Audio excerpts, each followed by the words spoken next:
ರಾಜ್ಯದಲ್ಲಿ ಪೂರ್ವ ಮುಂಗಾರು ಮಳೆಯ ಆರ್ಭಟ ಜೋರಾಗಿದ್ದು, ವಿಶೇಷವಾಗಿ ಮಲೆನಾಡು ಪ್ರದೇಶದಲ್ಲಿ ಧಾರಾಕಾರ ಮಳೆಯಿಂದಾಗಿ ನದಿ, ಕೊಳ್ಳ, ಕೆರೆ ಮತ್ತು ಜಲಾಶಯಗಳ ನೀರಿನ ಮಟ್ಟ ಗಣನೀಯವಾಗಿ ಏರಿಕೆಯಾಗಿದೆ. ಇದರ ಪರಿಣಾಮವಾಗಿ ಹಾಸನ ಜಿಲ್ಲೆಯ ಬೇಲೂರಿನ ಯಗಚಿ ಜಲಾಶಯವು ರಾಜ್ಯದ ಮೊದಲ ತುಂಬಿದ ಜಲಾಶಯವಾಗಿ ಗುರುತಿಸಿಕೊಂಡಿದೆ. ಈ ಸಂತಸದ ಸಂದರ್ಭದಲ್ಲಿ ಬೇಲೂರು ಕ್ಷೇತ್ರದ ಶಾಸಕರಾದ ಎಚ್.ಕೆ. ಸುರೇಶ್ ಅವರು ಜಲಾಶಯಕ್ಕೆ ಬಾಗಿನ ಅರ್ಪಿಸಿದ್ದಾರೆ.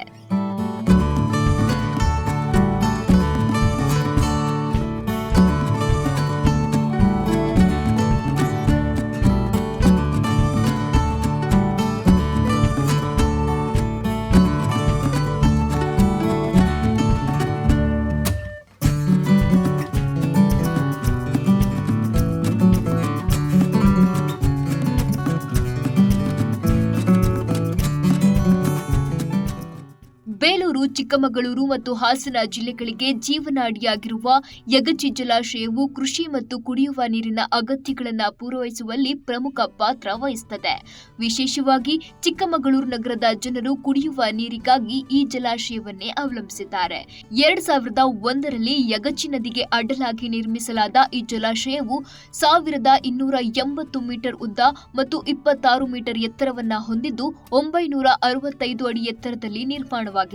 ಇದನ್ನ ಮುಖ್ಯವಾಗಿ ನೀರಾವರಿ ಮತ್ತು ಕುಡಿಯುವ ನೀರಿನ ಹೂಡಿಕೆಗಾಗಿ ನಿರ್ಮಿಸಲಾಗಿದೆ. ಕಳೆದ 2-3 ವಾರಗಳಿಂದ ಮಲೆನಾಡು ಪ್ರದೇಶದಲ್ಲಿ ನಿರಂತರವಾಗಿ ಸುರಿಯುತ್ತಿರುವ ಮಳೆಯಿಂದ ಯಗಚಿ ನದಿಯಲ್ಲಿ ನೀರಿನ ಒಳಹರಿವು ಗಣನೀಯವಾಗಿ ಹೆಚ್ಚಳವಾಗಿದೆ. ಇದರಿಂದ ಯಗಚಿ ಜಲಾಶಯವು ತನ್ನ ಸಂಪೂರ್ಣ ಸಾಮರ್ಥ್ಯಕ್ಕೆ ತುಂಬಿದ್ದು, ರಾಜ್ಯದ ಇತರ ಜಲಾಶಯಗಳಿಗಿಂತ ಮೊದಲೇ ಈ ಸಾಧನೆ ಮಾಡಿದೆ. ಈ ಸಂತಸದ ಸಂದರ್ಭವನ್ನು ಆಚರಿಸಲು ಶಾಸಕ ಎಚ್.ಕೆ. ಸುರೇಶ್ ಅವರು ಜಲಾಶಯಕ್ಕೆ ಭೇಟಿ ನೀಡಿ ಸಾಂಪ್ರದಾಯಿಕವಾಗಿ ಬಾಗಿನ ಅರ್ಪಿಸಿದರು. ತುಂಬಿ ತುಳುಕ್ತಾ ಇದೆ. ಇವತ್ತು ಅದಕ್ಕೆ ಸಾಂಪ್ರದಾಯಿಕವಾಗಿ ಬಾಗಿನವನ್ನು ಬಿಟ್ಟು ಒಳಹರಿವು ಜಾಸ್ತಿ ಆಗಬಾರ್ದು ಅಂತಕ್ಕಂಥ ದೃಷ್ಟಿಯಿಂದ ನೀರನ್ನು ಬಿಟ್ಟಿದ್ದೀವಿ. ಈ ಉದಾಹರಣೆ ಬಹುಶಃ ನನಗನ್ಸುತ್ತೆ ಇಡೀ ದೇಶದಲ್ಲಿ, ರಾಜ್ಯದಲ್ಲಿ, ಜಿಲ್ಲೆಯಲ್ಲಿ ಪ್ರಪ್ರಥಮವಾಗಿ ತುಂಬಿರ್ತಕ್ಕಂಥ ಯಾವ ಡ್ಯಾಮ್ ಅಂದರೆ ಅದು ಯಗಚಿ ಡ್ಯಾಮ್. ಯಾಕೆಂದರೆ ಈ ಇತಿಹಾಸ ಇರ್ತಕ್ಕಂಥದ್ದು.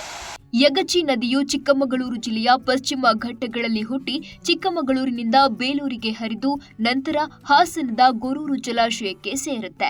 ಈ ಜಲಾಶಯವು ಸುತ್ತಮುತ್ತಲಿನ ಕೃಷಿ ಭೂಮಿಗಳಿಗೆ ನೀರಾವರಿ ಸೌಲಭ್ಯವನ್ನು ಒದಗಿಸೋದರ ಜೊತೆಗೆ ಬೇಸಿಗೆಯಲ್ಲಿ ಕುಡಿಯುವ ನೀರಿನ ಕೊರತೆಯನ್ನ ನೀಗಿಸುವಲ್ಲಿ ಪ್ರಮುಖ ಪಾತ್ರ ವಹಿಸುತ್ತದೆ. ಜಲಾಶಯ ತುಂಬಿರುವುದರಿಂದ ಒಳಹರಿವು ಹೆಚ್ಚಾದ್ರೆ ಗೇಟ್ಗಳನ್ನು ತೆರೆಯುವ ಸಾಧ್ಯತೆ ಇದೆ ಎಂದು ಅಧಿಕಾರಿಗಳು ತಿಳಿಸಿದ್ದಾರೆ. ಈ ಕಾರಣಕ್ಕೆ ನದಿಯ ತೀರದಲ್ಲಿ ವಾಸಿಸುವ ಜನರಿಗೆ ಎಚ್ಚರಿಕೆಯಿಂದ ಇರಲು ಸೂಚಿಸಲಾಗಿದೆ.